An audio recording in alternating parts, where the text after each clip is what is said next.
Հարգելի քաղաքացիներ, պետությունը տրամադրում է կենսաթոշակ կամ նպաստ ընտանիքում կերակրողի մահվան դեպքում։ Կերակրողին կորցնելու դեպքում կենսաթոշակը նշանակվում է, եթե մահացած անձն ունի անհրաժեշտ աշխատանքային ստաժ։ Դրա բացակայության դեպքում նշանակվում է կերակրողին կորցնելու դեպքում նպաստ։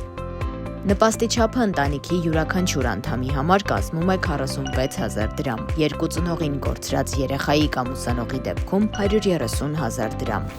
Կերակրողին կորցնելու դեպքում կենսաթոշակի կամ նպաստի իրավունք ունեն մահացած անձի մինչև 18 տարեկան երեխաները, առկա ցերեկային ուսուցմամբ սովորող զավակները, մինչև ուսումնառության ավարտը, բայց ոչ ավելի, քան մինչև 26 տարին լրանալը։ Կերակրողի մահվան օրվա դրությամբ 63 տարին լրացած կամ հաշմանդամություն ունեցող անձ ճանաչված ծնողները, ամուսինը, եթե չեն աշխատում։ Ամուսինը, խնամակալը կամ ընտանիքի այլ չափահաս անդամը, եթե խնամում է մինչև 14 տարեկան երեխայի, հաշվառված են նույն բնակության վայրում և չի աշխատում։